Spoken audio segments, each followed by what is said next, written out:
प्रिय विद्यार्थियों, मैं डॉक्टर सुनील कुमार शर्मा, सहायक आचार्य हिंदी, राजकीय महाविद्यालय करौली। विषय हिंदी साहित्य, BA पार्ट फर्स्ट, द्वितीय प्रश्न पत्र, जिसमें मैंने आपको कल हिंदी उपन्यास के जो प्रमुख तत्व हैं उन तत्वों का विस्तार से उनके बारे में जानकारी प्रदान की। आज हिंदी उपन्यास का उद्भव पर हम चर्चा करने जा रहे हैं। जैसा कि आपको पता है कि हिंदी साहित्य का आरंभ 1050 विक्रम संवत से माना जाता है, हिंदी साहित्य का आदिकाल, और 1900 से हिंदी साहित्य के आधुनिक काल का विकास माना जाता है, और हिंदी उपन्यास का सृजन भी आधुनिक काल की ही देन है। तो इस प्रकार से 1900 विक्रम संवत के बाद हिंदी साहित्य में उपन्यास विधा का सृजन होने लगा था। तो हिंदी साहित्य के इतिहास का आधुनिक काल 1900 संवत विक्रम संवत 1900 से आरंभ होता है, और इस समय ऐतिहासिक दृष्टि से ये जो समय था वो मुगल साम्राज्य और अंग्रेजों के आधिपत्य का समय था। तो इस कारण से अंग्रेज मुगल बादशाह जहांगीर के शासनकाल में यहाँ आए थे, और आरंभ में उनका प्रधान उद्देश्य था व्यापार करना। किंतु जब उन्होंने यहाँ का राजनीतिक रंग ढंग देखा तो उन्होंने अपनी राजनीतिक शक्तियों को बढ़ाने की इच्छा भी प्रकट की, लालसा भी जागृत हुई। तो इस प्रकार से उन्होंने यहाँ पुर्तगाली उच्च प्रतिद्वंदियों को परास्त किया, उसके बाद फ्रांसीसियों को परास्त किया। धीरे धीरे प्लासी का युद्ध, बक्सर का युद्ध के पश्चात उनकी शक्ति इतनी बढ़ गई कि उनके सामने मुसलमान, मराठे, सिख सब हतोत्साहित होते चले गए। ये सब हमारे उस समय की ऐतिहासिक दृष्टि से जो उस समय सत्तासीन लोग थे उन लोगों का उन्होंने पराभव किया। इस राजनीतिक परिवर्तन के फलस्वरूप देश में सभी प्रकार के ह्रास का वेग पहले से भी अधिक बढ़ गया। व्यापारिक कंपनियों के रूप में आए अंग्रेजों ने यहाँ के उद्योग धंधों का नाश कर दिया, जो कुटीर उद्योग थे उनको समाप्त कर दिया। इससे देश का आर्थिक ढांचा भी चरमरा गया, खराब हो गया। मुगलों के शासन काल में हिंदू और मुसलमान दोनों को उच्च पद प्राप्त थे और सेना में उन्हें स्थान दिया जाता था। अंग्रेजों ने लोगों को की जीविका का यह द्वार भी बंद कर दिया। इससे चारों ओर बेकारी, बेरोजगारी बढ़ती चली गई। इस प्रकार के आर्थिक ह्रास के साथ साथ सांस्कृतिक ह्रास भी आरंभ हुआ। अंग्रेज अपने देश से अपनी शासन पद्धति नहीं अपितु अपनी सभ्यता, धर्म, संस्कृति, साहित्य भी साथ लेके आए थे। उनके साथ ईसाई मिशनरी भी आई। ईसाई मिशनरियों ने धीरे धीरे हिंदू और मुस्लिम समाजों की कुरीतियों को दूर करने के लिए उन्हें ईसाई बनाना आरंभ कर दिया। उन्होंने ईसाई धर्म की श्रेष्ठता के संबंध में कई पुस्तकें भी लिखी, जिन्हें पढ़कर अनेक हिंदू ईसाई हो गए थे। देश की उक्त परिस्थितियों में भारतीय जनता के शिक्षित वर्ग का ध्यान इस ओर आकृष्ट हुआ। ईसाई पादरियों ने हिंदू समाज को अनेक अमानवीय कुप्रथाओं के विरुद्ध जो आंदोलन चलाया, उसमें राजा राम मोहन राय ने ब्रह्म समाज की स्थापना की। उनके द्वारा समाज सुधार के बहुत सारे कार्य किए। इसके पश्चात आते हैं गोविंद महादेव रानाडे। इन्होंने महाराष्ट्र में प्रार्थना समाज की स्थापना की और स्वामी दयानंद सरस्वती ने आर्य समाज की स्थापना की। इन समाजों और संगठनों के द्वारा भारतीय जनता में सामाजिक और धार्मिक चेतना का जागरण हुआ, और इसी का परिणाम है कि सर्वप्रथम लॉर्ड कॉर्नवालिस के शासनकाल में बनारस में संस्कृत कॉलेज और लॉर्ड बेलेज अली के शासनकाल में कलकत्ता में फोर्ट विलियम कॉलेज की स्थापना 1857 में विक्रम संवत में की गई। संस्कृत कॉलेज द्वारा अंग्रेजी सरकार ने भारतीय न्याय विभाग को समझने का प्रयत्न किया, और फोर्ट विलियम कॉलेज में फारसी, अरबी, संस्कृत, हिंदी, मराठी, बंगला, गुजराती आदि के साथ अंग्रेजी, लैटिन और ग्रीक भाषाओं की शिक्षा का प्रबंध भी किया। पाठ्य पुस्तकें लिखने के लिए उर्दू और हिंदी के विद्वान नियुक्त किए गए, और उन्हें प्रकाशित करने के लिए श्री रामपुर में एक प्रेस स्थापित की थी। सन 1857 की जन क्रांति के पश्चात जब संपूर्ण देश एक शासन सूत्र में बन गया, तब इस चेतना को पाश्चात्य वातावरण के प्रभाव ग्रहण करने में विशेष सुविधा हुई। रेल, तार, प्रेस आदि वैज्ञानिक आविष्कारों के कारण जनता के सामाजिक, आर्थिक, धार्मिक, राजनीतिक जीवन में भी उथल पुथल और उसके विकास के अनेक मार्ग खुल गए। स्वामी विवेकानंद संवत 1919 से 1950 स्वामी रामतीर्थ, स्वामी रामकृष्ण परमहंस ने देश की नई परिस्थिति के अनुसार जनता की धार्मिक भावनाओं का नेतृत्व किया। इस प्रकार से एनी बेसेंट ने थियोसॉफिकल सोसाइटी की स्थापना की और दादा भाई नौरोजी ने इंडियन नेशनल कांग्रेस द्वारा राजनीतिक उदासीनता को दूर करने का प्रयत्न किया। बाल गंगाधर तिलक ने राजनीतिक और जमशेद टाटा ने आर्थिक तंत्र में अपने उत्तरदायित्व का परिचय दिया।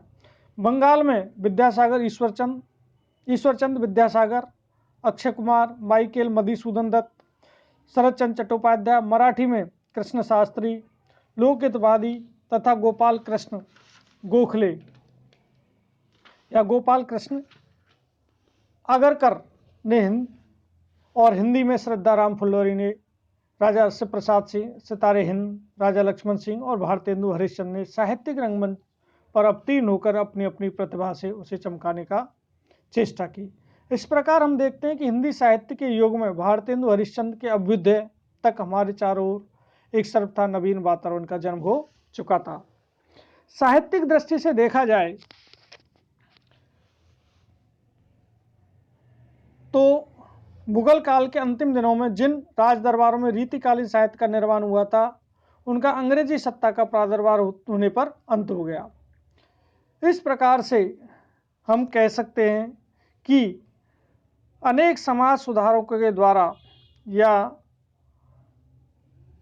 भारतीय जो प्राचीन देवी देवताओं का मानवीकरण हुआ, प्रकृति और नारी के संबंध में नया दृष्टिकोण विकसित हुआ, उपेक्षितों और क्षुद्रों के को स्थान मिला, गांव के किसान श्रमिक को भी उसमें विषय बने। तो इस प्रकार से भारतीय साहित्य का सृजन होने लगा और मासिक, साप्ताहिक और दैनिक पत्रों का प्रकाशन होने लगा। उनमें समाज सुधार संबंधी अनेक प्रकार की बातें या भावनाएं आने लगी थी। 1950 में नागरी प्रचारणी सभा काशी का और संवत 1962 में हिंदी साहित्य सम्मेलन का प्रयाग का जन्म हुआ। उक्त दोनों संस्थाओं ने हिंदी साहित्य के प्रचार और प्रसार में विशेष योगदान दिया। तो निष्कर्षतः हम कह सकते हैं कि हिंदी साहित्य की अभिवृद्धि एवं उसके विकास के लिए जो भी उचित उपाय उस समय हिंदी प्रेमियों को सूझ रहे थे, जान पड़ रहे थे, उन सब का भरपूर उपयोग किया गया और उन्हीं के प्रयत्नों के फलस्वरूप आज हिंदी हमारी राष्ट्रभाषा के रूप में मान्य है। हिंदी गद्य साहित्य की परंपरा का सूत्रपात नाथ संप्रदाय के कतिपय दार्शनिक विवेचन संबंधी ग्रंथों से स्वीकार किया जाता है, लेकिन हिंदी को प्रधानता राजकार्य के शासन में अलाउद्दीन बहमन शाह ने प्रदान की। हिंदी गद्य को विशेष प्रोत्साहन मिला। इस प्रकार से हिंदी साहित्य में लेखकों को उर्दू गद्य को प्राथमिक रचनाओं में स्थान मिला, पर ध्यान से देखने पर यह प्रतीत होता है कि ज्योतिश्वर ठाकुर मिथिला निवासी ने उत्तर भारत में हिंदी गद्य को मैथिली भाषा से प्रभावित होकर लिखा। तो हम ये कह सकते हैं कि हिंदी गद्य का प्रादुर्भाव धीरे धीरे बढ़ने लगा। गोरखनाथ ने कहा है, श्री गुरु परमानंद को दंडवत है, कैसे परमानंद स्वरूप है शरीर जिन्हीं को, जिनके नित्य गौर्य ते शरीर चैतन आनंदमय होतु है। तो इस प्रकार से हिंदी गद्य के बारे में उन्होंने अपने विचार प्रकट किए। सैयद मोहम्मद गेसू दराज ने भी ईरान के झाड़ों जड़ क्या और ईमान की डालियां क्या और उनके ईमान से क्या, ईमान के पात क्या, ईमान का वतन क्या और ईमान का बीज क्या और ईमान का पोस्त क्या और ईमान का सर क्या और ईमान का जीव क्या, इस प्रकार से उन्होंने अपनी उर्दू भाषा में गद्य लेखन आरंभ किया था। तो ज्योतिश्वर ठाकुर ने लिखा, जाके मुखक शोभा देख पदम जल प्रवेश कयल, आसिन शोभा देख हरिण बन गेल, केसक शोभा देख चमरी पलायन कयल, दातक शोभा देख दाड़िम हृदय विदीर्ण कमल, अदरक शोभा देख प्रवाल गोपांतर गेल। इस प्रकार से हिंदी साहित्य में गद्य साहित्य का धीरे धीरे विकास ब्रजभाषा गद्य के रूप में देखने को मिलता है। ब्रजभाषा गद्य की उक्त परंपरा अधिक दिनों तक नहीं चल सकी। अंग्रेजी राज्य की ज्यों-ज्यों स्थापना हुई त्यों-त्यों खड़ी बोली गद्य को प्रोत्साहन मिलता गया। खड़ी बोली गद्य का आविर्भाव अकस्मात नहीं हुआ। मुगल सम्राट अकबर के शासनकाल संवत 1613 से 1632 में गंग कवि ने चंद छंद वर्णन की महिमा नामक अपने गद्य ग्रंथ में खड़ी बोली का रूप प्रस्तुत किया था। इससे यह स्पष्ट है कि अकबर के समय ही खड़ी बोली शिष्ट समाज में व्यवहार की भाषा के रूप में प्रचलन में आई। मुगल साम्राज्य के ध्वंस होने पर उसके प्रसार में और उसकी सहायता मिली। अंग्रेजी शासन काल में दिल्ली और आगरा के पश्चात लखनऊ, पटना, मुर्शिदाबाद आदि नई राजधानियां स्थापित हुई। कालांतर में रेल, तार, डाक आदि के कारण आने जाने और विचार विनिमय की सुविधाएं भी बढ़ी। ऐसे ही समय में दिल्ली निवासी राम प्रसाद निरंजनी ने भाषा युग वशिष्ठ संवत 1855 में की खड़ी बोली में गद्य रचना की। संवत 1818 में मध्य प्रदेश के अंतर्गत वसवा निवासी पंडित दौलत राम ने खड़ी बोली में जैन पद्म पुराण का अनुवाद किया। सन 1800 ईस्वी में कलकत्ता में जब पोर्ट विलियम कॉलेज की स्थापना हुई और उसमें प्रत्येक भाषा के विद्वान पाठ्य पुस्तकें लिखने के लिए नियुक्त किए गए, तब खड़ी बोली गद्य में भी पुस्तकें लिखी गई। हिंदी लेखक उस कॉलेज में भाषा मुंशी कहलाते थे। उनके अध्यक्ष थे जॉन गिलक्राइस्ट। उनकी देखरेख में 3 भाषा मुंशी ईशानला खां, लल्लूलाल और सदल मिश्र काम करते थे।